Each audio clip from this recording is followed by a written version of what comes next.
Bonjour à tous et bienvenue sur Global. Dans cette vidéo, nous allons voir comment en tant que formateur, vous allez pouvoir créer et animer vos classes virtuelles avec notre plateforme.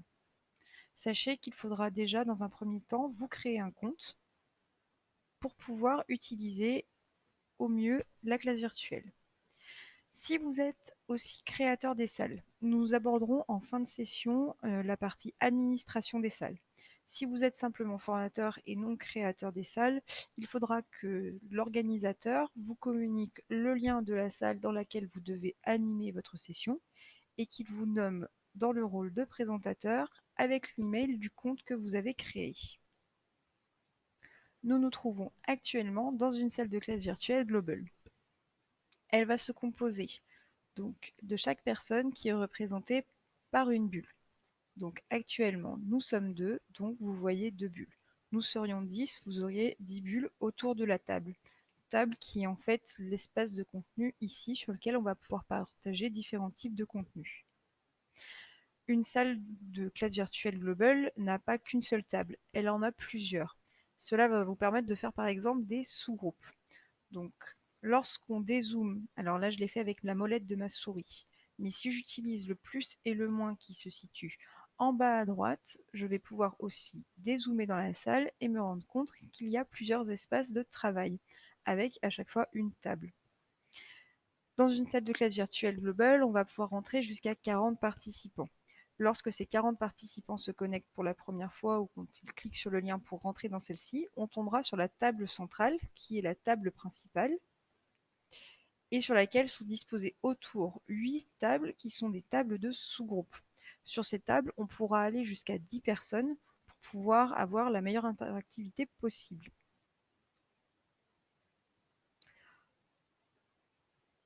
Donc, comme je le disais, chaque personne est représentée par une bulle, donc on a vraiment la vision de l'ensemble du groupe. Sur la table principale, comme dit précédemment, on va donc monter éventuellement jusqu'à 40 personnes. Donc c'est une table qui est une table plutôt d'accueil, une table pour faire du cours magistral, où l'information va être descendante, puisque dans l'ensemble, donc, on va avoir ce qu'on appelle un jeu de rôle. D'où l'importance d'avoir donc été nommé sur cette salle-là en tant que présentateur lorsque vous êtes formateur et animateur des sessions. Pour vérifier votre rôle, en fait, il va falloir regarder en haut à droite. Donc vous pouvez voir que vous avez votre rôle qui s'affiche ici et donc qui vous dit bien que vous êtes présentateur. Vous allez aussi pouvoir donc le vérifier par le fait que vous allez pouvoir allumer votre webcam et votre micro avec ces icônes qui se situent ici. Vous pouvez aussi le vérifier éventuellement dans l'onglet participants pour voir que vous êtes bien dans la partie présentateur et non spectateur, puisque le reste des apprenants, eux, vont rentrer en tant que simples spectateurs. Pour les apprenants, un seul lien de connexion va leur suffire. Ils n'auront pas forcément l'obligation de se créer un compte. Ils pourront donc facilement accéder à la salle et donc ne télécharger aucun logiciel pour pouvoir le faire. Ces personnes vont rentrer en tant que spectateurs et par contre, elles n'auront pas la possibilité d'allumer la webcam et le micro et n'auront pas les mêmes droits en fait que le présentateur. D'ailleurs, chaque personne pourra identifier le présentateur grâce à l'icône grise qui se situe à droite et en haut de sa bulle.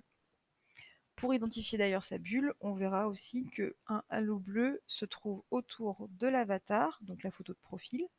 Photo de profil aussi qu'on pourra changer en cliquant en haut à droite sur mon profil et éditer mon profil. Et donc, comme je le disais, un présentateur simple, lui, ne pourra interagir que de deux manières sur la table principale. Il pourra ouvrir l'onglet de chat qui se situe en bas à droite et aura ici à la place des icônes un bouton qui s'appelle lever la main. Donc, pour pouvoir le constater, je vous emmène sur la table principale côté spectateur. Donc vous voyez, vous pouvez voir que lui a son rôle donc en spectateur et qu'il n'a pas la possibilité d'allumer sa webcam et son micro, mais simplement de lever la main ou de faire un chat. Chat qui est d'ailleurs visible de tous au niveau de la bulle. Voilà, donc on va le voir aussi de notre côté ici. Si le spectateur demande la parole, il pourra cliquer sur le bouton lever la main.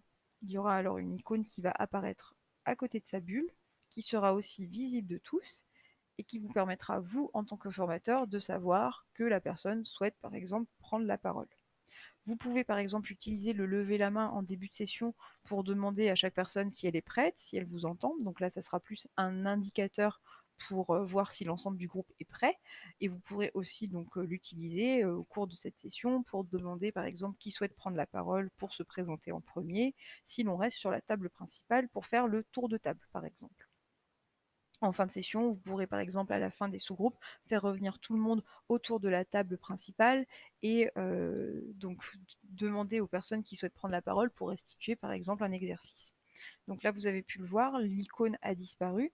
Le spectateur en fait dispose d'un temps pour demander la parole et donc du coup pendant ce temps, donc l'icône apparaît. On pourra en fait donner justement la parole par visioconférence si l'on le souhaite à la personne en question. Donc on va pouvoir lui la donner si elle en fait la demande ou si elle n'en fait pas forcément la demande, on va pouvoir aussi le faire. On va pouvoir le faire soit en passant sa souris sur sa bulle et donc en sélectionnant donc soit l'outil, donc l'icône donner la parole, soit l'icône donner la parole avec l'accès au contenu. On pourra aussi le faire éventuellement depuis l'onglet participants. Pour l'onglet participants, si vous n'êtes pas administrateur de la salle mais simplement formateur, il est normal que vous n'ayez pas accès à cet onglet-là en particulier. Lorsque l'on donne donc la parole à un participant, on va pouvoir cliquer sur cette icône. Si je donne simplement la parole, la personne pourra simplement allumer sa webcam et son micro et simplement interagir en plus par la visioconférence. Si je lui donne l'accès au contenu en plus, il pourra interagir sur la table et par exemple partager un contenu, restituer l'exercice qu'il a pu travailler avec le reste de son groupe sur cette table-là. Donc quand on clique par exemple sur donner l'accès à la parole, on voit qu'un micro apparaît à cet endroit-là. Et donc ça veut dire en fait que la personne pourra allumer sa webcam et son micro. Sachez que sur la table principale, on va pouvoir monter jusqu'à 2 spectateurs en visioconférence de manière simultanée. Donc admettons, vous avez 6 apprenants autour de la salle, enfin de la table, vous allez pouvoir seulement donner à 2 participants en même temps la parole via la webcam et le micro. Si vous souhaitez co-animer, vous allez pouvoir aussi demander à avoir un deuxième présentateur. Et donc, du coup, vous pourrez aussi être maximum sur cette table-là, deux participants avec un rôle de présentateur comme le nôtre actuellement. Donc, ces deux personnes vont pouvoir allumer leur webcam, leur micro et partager du contenu. Lorsque vous souhaitez, par exemple, passer le micro à une autre personne ou tout simplement retirer la parole à la personne qui n'en a plus besoin, vous avez simplement à repasser, par exemple, sur sa bulle et cliquer sur retirer la parole et l'accès au contenu pour le cas. En début de session, nous vous conseillons aussi d'expliquer à vos apprenants comment manager la vue que vous avez sur l'application. Sachant que si vous avez par exemple un PDF avec pas mal de contenu, un applicatif métier à présenter via le partage d'écran, on va certainement avoir besoin d'avoir donc le contenu en plus gros. Donc première chose, on peut soit par exemple zoomer pour voir au maximum la vue, mais lorsqu'on est sur des petits écrans, cela peut poser souci et donc on va avoir deux options qui se situent en bas à droite à côté de l'onglet participants, qui sont le plein écran et l'agrandir le contenu. Le plein écran va vous permettre vraiment d'agrandir totalement le contenu, mais vous n'aurez plus du tout la vue sur ce qui se passe au niveau des apprenants, si quelqu'un pose une question, s'il y a des indications à avoir. Donc du coup, on vous le conseillera plutôt pour présenter des choses où il y a vraiment besoin de voir tous les éléments, notamment si par exemple on partage un applicatif métier, un tableur ou des choses comme ça. Si par contre, donc en faisant échappe, on revient sur la vue actuelle, si on clique sur agrandir le contenu, on va vraiment pouvoir avoir donc l'espace de contenu à cet endroit-là, mais on ne perd pas du coup les indications de notre plateforme. Donc on va pouvoir aussi allumer par exemple le chat, ouvrir l'onglet chat et cliquer sur l'onglet webcam si l'on souhaite voir aussi donc la personne échanger à ce moment-là. Pour revenir du coup sur la partie webcam, donc lorsque j'allume par exemple ma webcam et mon micro, j'apparaîtrai dans ma bulle. Donc quand l'onglet webcam est allumé, c'est à cet endroit que ça se passe. Et donc si on est sur la partie vision bulle, on va me voir ici. Alors que si par exemple j'enlève le volet webcam, on va me voir dans ma bulle.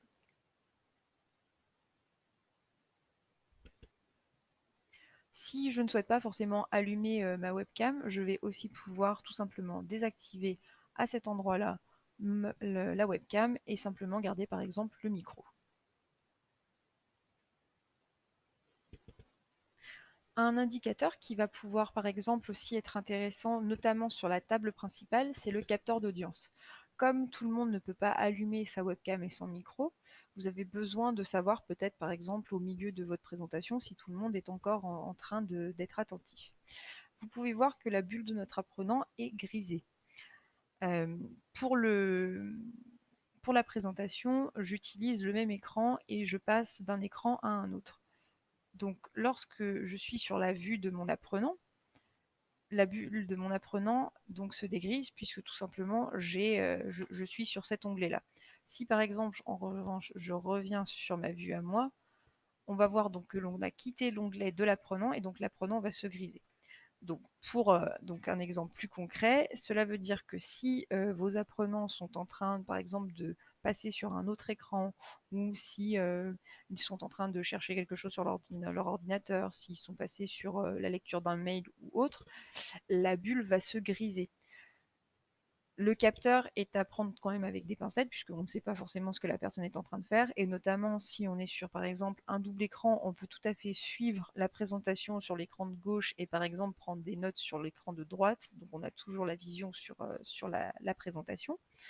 Mais ça peut quand même vous donner un indicateur, notamment donc si on est sur une présentation très magistrale où on explique depuis un bout de temps la présentation et qu'on n'a pas forcément fait interagir nos apprenants. Si sur l'ensemble du groupe on commence à voir que pas mal de bulles se grisent, on peut quelque part considérer qu'on est en train de perdre notre audience. Donc on va pouvoir réagir, échanger par exemple, poser une question, lancer un petit quiz pour pouvoir relancer l'attractivité de la session. Comme je le disais tout à l'heure, donc on a en fait des tables.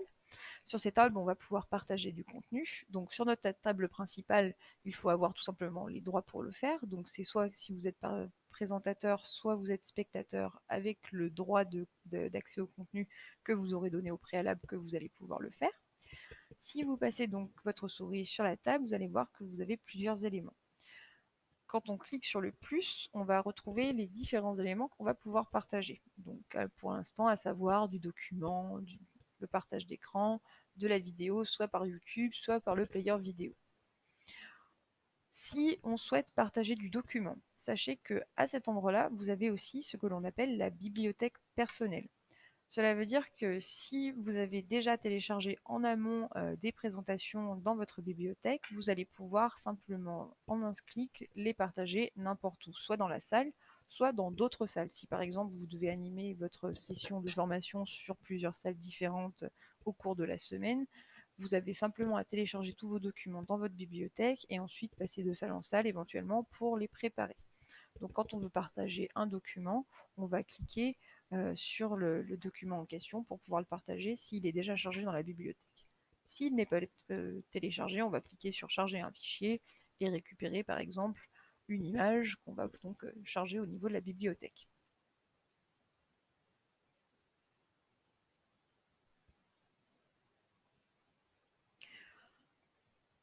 Pour partager par exemple de la vidéo YouTube, on va aller sur YouTube. Nous allons par exemple sélectionner la vidéo de notre choix, récupérer son URL et nous allons ensuite donc sélectionner l'onglet YouTube en cliquant sur le et partager la vidéo. Sur les tables, vous avez aussi un historique de projection. Ça va vous permettre par exemple de rentrer en amont de la session sur votre salle et de partager les différents documents, préparer les différents éléments que vous souhaitez présenter au cours de votre formation. Donc comme vous avez pu le voir, j'ai pu télécharger et charger sur ma table différents documents, donc à savoir une image, une autre image et ma vidéo, par exemple. C'est ce qu'on appelle en fait l'historique de contenu. Donc ça va vous permettre en fait de préparer en amont de la session tout ce que vous avez besoin et lorsque vous partagerez donc vos documents, vous allez passer très facilement d'un à l'autre en passant par l'historique pour pouvoir le faire. Si par exemple on est sur un document avec plusieurs pages, donc admettons une dizaine de pages, si par exemple nous sommes à la page 5 et qu'à présent il faut montrer une vidéo, on va pouvoir facilement passer sur sa vidéo et une fois que la vidéo est terminée, recliquer sur son document et revenir sur la page où nous nous étions arrêtés. En fin de session, si vous souhaitez que les participants n'aient plus accès aux documents, si par exemple ils pouvaient revenir ensuite dans la salle, vous allez pouvoir en fait tout simplement cliquer sur fermer le contenu projeté pour pouvoir déprojeter ce document. Attention, ce n'est pas du tout la même chose entre la déprojection, où là en fait on casse juste la projection en cliquant sur cet élément-là. Si vous souhaitez vraiment supprimer votre document de la bibliothèque, ça se passera ici.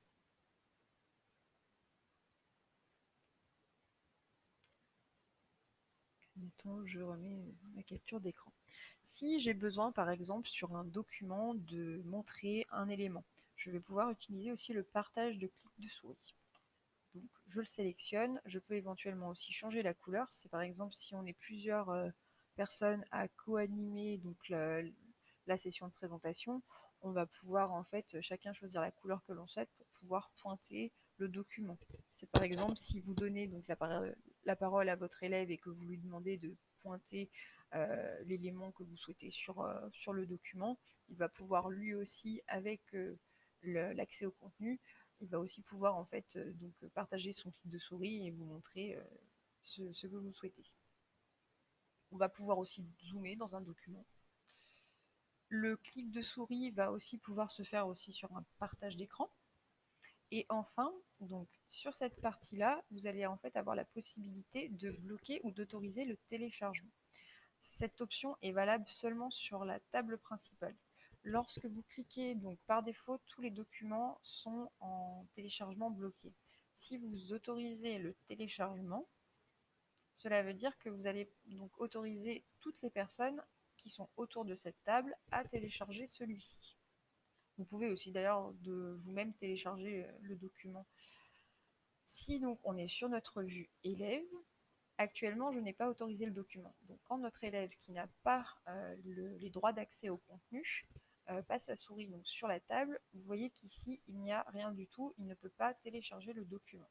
Si par contre je venais à autoriser le téléchargement, lorsque notre élève lui passera en fait sa souris sur le contenu, il aura ici à cet endroit-là la possibilité de télécharger le document.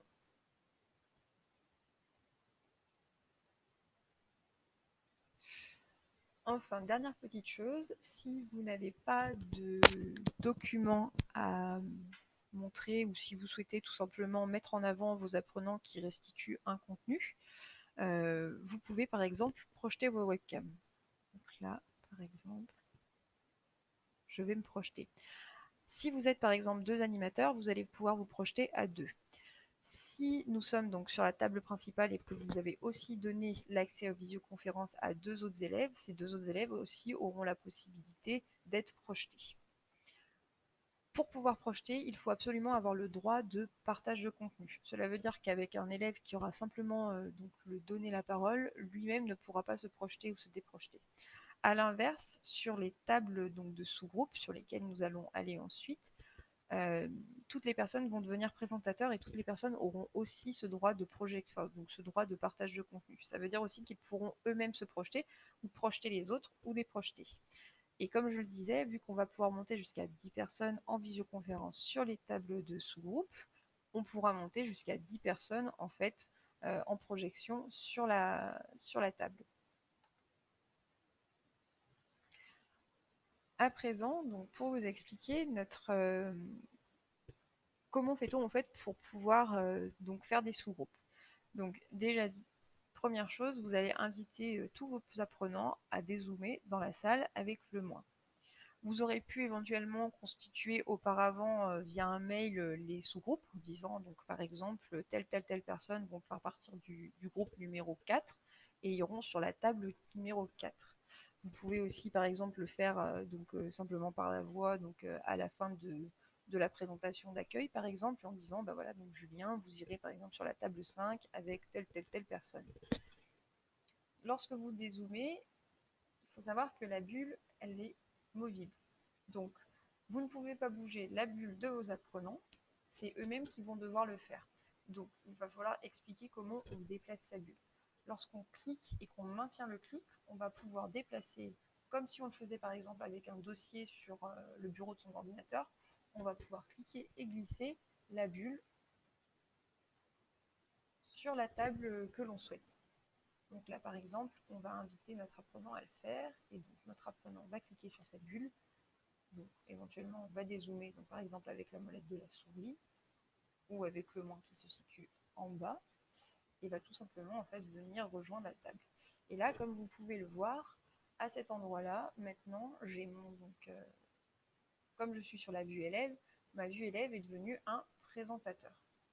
Comme je l'expliquais, sur les tables de sous-groupe, on a de l'interactivité et donc on va pouvoir monter jusqu'à 10 personnes qui pourront allumer la webcam et le micro. Ici, donc on n'a pas forcément configuré donc cette partie, donc c'est normal, mais lorsque l'élève, donc l'apprenant, pourra cliquer en fait sur ces boutons, il aura donc tout un suivi pour pouvoir activer correctement la webcam et le micro. Tout le monde va aussi pouvoir, donc en tant que présentateur, cliquer sur la possibilité de projeter du contenu. Donc actuellement, notre élève, lui, n'a rien du tout. Donc il va par exemple aller chercher sur son ordinateur une image qu'il va pouvoir partager.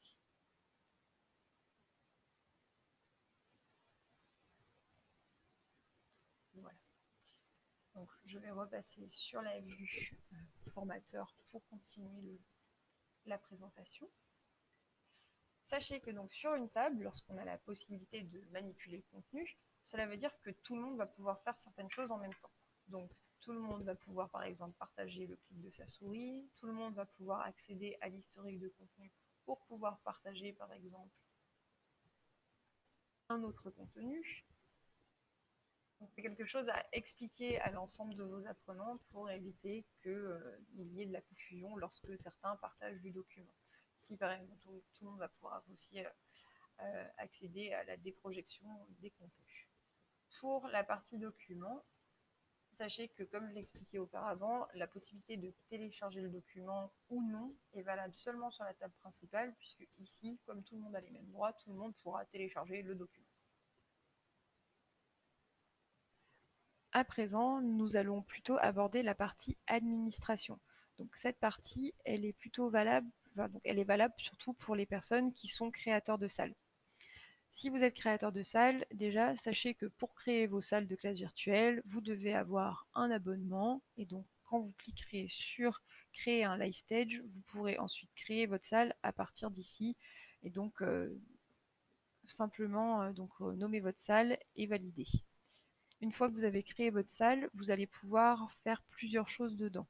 Vous allez déjà d'une pouvoir la personnaliser graphiquement. Donc quand vous passerez votre souris au niveau de l'intitulé de la salle que vous avez nommée, vous allez pouvoir rentrer dans la fenêtre de personnalisation, ce qui vous permettra par exemple de mettre le logo de votre organisme de formation. Cela vous permettra aussi de changer le fond, donc par exemple avec une image qui vous appartient ou éventuellement des fonds que nous avons pré-créés pour vous. Vous pourrez aussi changer l'intitulé de la salle et lui mettre une description et l'enregistrer. Une fois que vous avez préparé éventuellement l'aspect graphique, l'habillage de votre salle, pour pouvoir inviter les participants, les apprenants à rentrer dans votre salle, vous allez cliquer à cet endroit-là sur inviter des participants pour récupérer tout simplement le lien d'accès qui vous permettra en fait d'inviter les participants. Comme on est sur une salle qui est privée, donc avec le petit cadenas, ça indique bien le fait que la salle est sécurisée. Les personnes qui n'auront pas le lien, donc celui-ci en question, ne pourront pas rentrer dans la salle. Si admettons vous avez un de vos apprenants donc autour de cette table qui partage l'URL de la salle directement, la personne qui aura donc à disposition cette URL ne pourra pas rentrer. En revanche, vous aurez quand même une notification comme quoi donc une personne veut rentrer dans la salle. Si par contre on utilise le lien donc, qui est en fait le lien clé, donc le lien token, euh, ce lien-là en fait vraiment fait office de clé pour pouvoir rentrer dans la salle. Cela veut dire que si en fin de session, vous souhaitez que les participants n'aient plus accès à la salle, vous pourrez en fait cliquer à cet endroit-là et cliquer sur générer un nouveau lien d'accès. Une fois que vous aurez généré ce nouveau lien d'accès, en fait c'est comme la serrure, donc la serrure va se casser et une nouvelle clé pour ouvrir une nouvelle serrure devra être donnée. Si les participants par contre sont déjà rentrés dans la salle, en tant qu'administrateur, il va falloir que vous rentriez dans la partie administration et que vous alliez à cet endroit-là pour pouvoir en fait enlever le rôle de spectateur, par exemple à Julien. Donc là, par exemple, si je suis sur une session de formation où je fais par exemple donc 3 sessions, et pour faire l'entièreté de ma formation, j'invite Julien à participer aux 3 sessions qui vont se passer par exemple mardi, mercredi et jeudi à 11h. Julien va pouvoir venir se connecter sur la salle donc lorsqu'il le souhaite. Et en fin de session, donc une fois que celle-ci est terminée, donc pour la dernière, vous allez cliquer en fait, une fois que les gens sont partis, vous allez cliquer sur enlever le rôle à cet endroit-là et vous allez rentrer donc soit par ici pour générer un nouveau lien, soit par ici pour générer le nouveau, pour que les participants qui disposent de l'ancien lien, comme Julien, ne puissent plus rentrer sur la salle.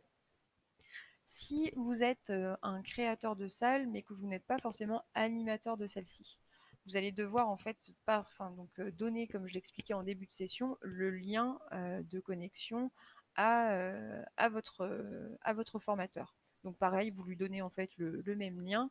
Et ici, par contre, vous allez devoir lui demander son email pour pouvoir l'ajouter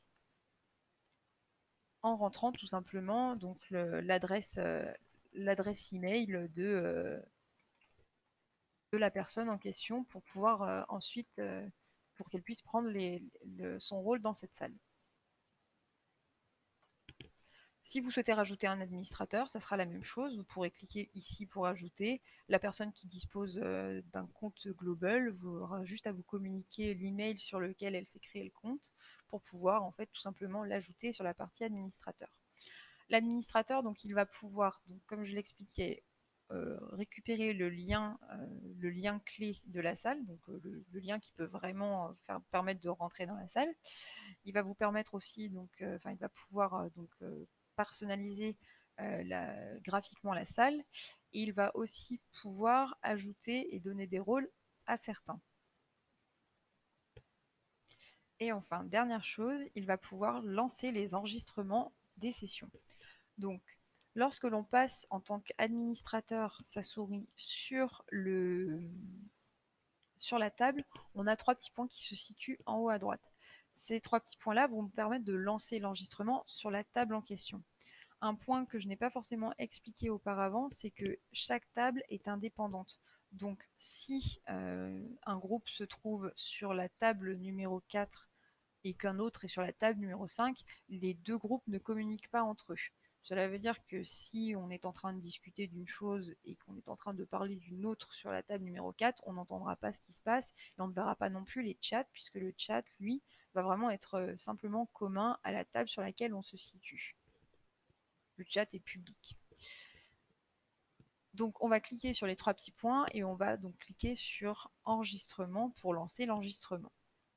Pour lancer l'enregistrement, on va sélectionner éventuellement le temps que l'on souhaite enregistrer, même si on va pouvoir tout simplement revenir plus tard pour pouvoir l'arrêter. Sachez du coup justement si vous n'êtes pas forcément disponible, si vous rajoutez un autre administrateur, l'autre administrateur pourra aussi venir couper par exemple l'enregistrement que vous aurez lancé. Ça, donc il n'y a pas de souci là-dessus. Donc vous allez sélectionner donc l'horaire et vous allez pouvoir aussi manager ce que vous souhaitez enregistrer. Par défaut, on enregistre l'audio et le contenu de la table. Si on souhaite rajouter la webcam des présentateurs et le live chat, c'est possible. Vous allez tout simplement en fait sélectionner ou désélectionner les éléments que vous souhaitez. Et donc pour la vue qu'on voit ici, si par exemple on sélectionne le tout, la vue de l'enregistrement pourrait ressembler par exemple en fait à ça, avec le chat, éventuellement les webcams qu'on verra ici, plus l'audio et le contenu diffusé à cet endroit-là. On aura vraiment ce même esprit au niveau de l'enregistrement.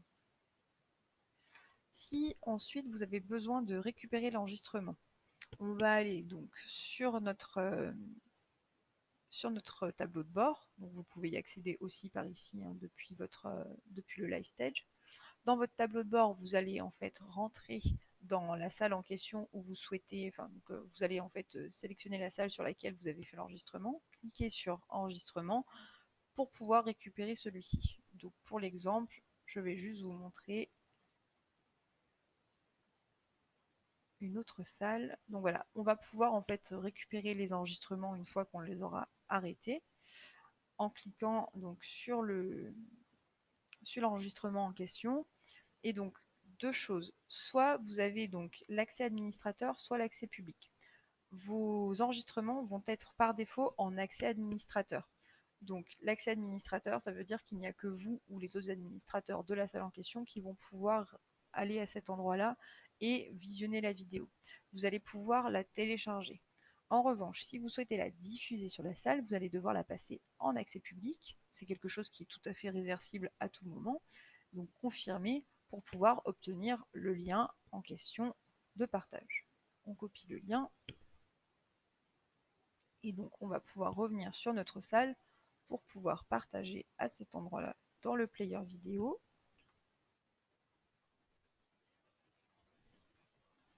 la vidéo en question. Sachez que le player vidéo peut être aussi utilisé pour partager des vidéos qui sont hébergées sur le web. La seule chose, c'est que le lien doit être accessible pour pouvoir le partager et doit comporter en fin d'URL un point MP4 ou un point M3U8 pour que cela fonctionne. Pour l'enregistrement, donc je n'ai pas forcément montré comment on lance l'enregistrement et comment cela s'affiche. Donc quand vous lancez un enregistrement, vous allez donc, comme je disais, configurer, cliquez sur démarrer l'enregistrement. Et lorsque l'enregistrement aura démarré, de votre côté, vous aurez donc sur la table l'indication comme quoi cette table est en train d'être enregistrée.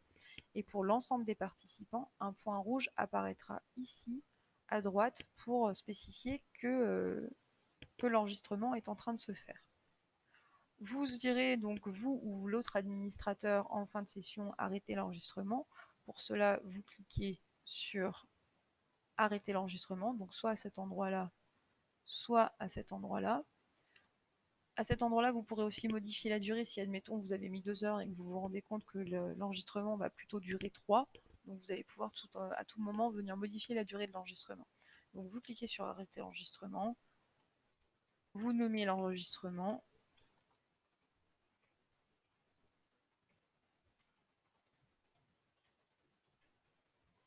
et vous sauvegardez.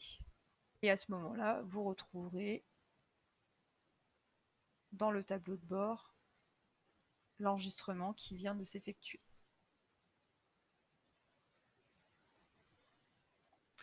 Voilà, cette vidéo est à présent terminée. Merci de votre attention. Si vous avez d'autres questions ou si vous souhaitez en savoir plus sur les différentes options, n'hésitez pas à consulter sur YouTube l'entièreté de la playlist qui vous donnera donc toutes les indications un peu plus précises sur comment par exemple partager son écran, comment enregistrer une session ou comment par exemple personnaliser sa salle. Merci et à bientôt sur Global.